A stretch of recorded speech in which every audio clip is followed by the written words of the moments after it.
प्रधानमंत्री नरेंद्र मोदी के नेतृत्व वाली भारत सरकार ने 8 नवंबर 2016 को नोटबंदी लगा दी थी, जिसके बाद से ही ये डिबेट का टॉपिक बना रहा। कुछ लोगों ने इसका समर्थन किया तो कुछ लोगों ने इसे सरकार का फेल्ड मूव बताया। आज नोटबंदी पर सुप्रीम कोर्ट ने अपना फैसला सुना दिया है। सुप्रीम कोर्ट ने 2016 की नोटबंदी को वैध करार दे दिया है। इसी के साथ कोर्ट ने सभी 58 याचिकाओं को भी खारिज कर दिया है। 4 जजों ने बहुमत से फैसला लिया। सुप्रीम कोर्ट ने फैसला देते हुए कहा कि 8 नवंबर 2016 की नोटिफिकेशन में कोई त्रुटि नहीं मिली है, यानी no error has been found. सभी सीरीज के नोट वापस लिए जा सकते हैं। सुप्रीम कोर्ट ने कहा कि नोटबंदी का फैसला लेते समय अपनाई गई प्रक्रिया में कोई कमी नहीं थी, इसलिए उस अधिसूचना को रद्द करने की कोई जरूरत नहीं है। कोर्ट ने यह भी कहा कि आरबीआई को स्वतंत्र शक्ति नहीं है कि वो बंद किए गए नोट को वापस लेने की तारीख बदल दे। वहीं कोर्ट ने यह भी कहा कि केंद्र सरकार आरबीआई की सिफारिश पर ही इस तरह का निर्णय ले सकती है। निर्णय प्रक्रिया को गलत नहीं कहा जा सकता।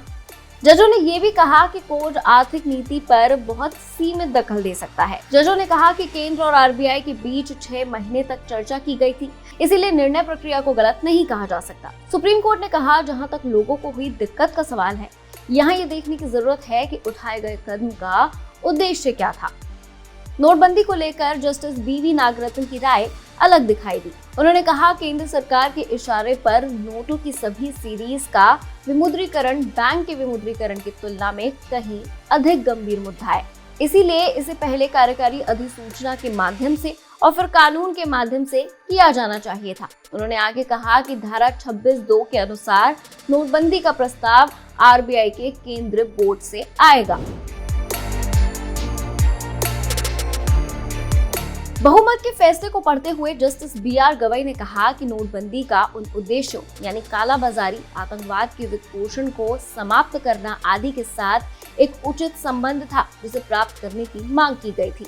उन्होंने कहा कि प्रासंगिक नहीं है कि उद्देश्य हासिल किया गया था या नहीं। पीठ ने आगे कहा कि नोटों को बदलने के लिए 52 दिनों की निर्धारित अवधि को अनुसूचित नहीं किया जा सकता था। पीठ ने आगे कहा कि धारा 26(2) आरबीआई अधिनियम, जो केंद्र को मिली किसी भी मूल वर्ग के बैंक नोटों की किसी भी सीरीज को बंद करने का अधिकार देता है, उसका उपयोग नोटबंदी के लिए किया जा सकता है। फिलहाल नोटबंदी पर सुप्रीम कोर्ट का फैसला आ गया है। आप इसके बारे में क्या सोचते हैं, हमारे साथ कमेंट सेक्शन में जरूर शेयर कीजिए। देखते रहिए एबीपी लाइव।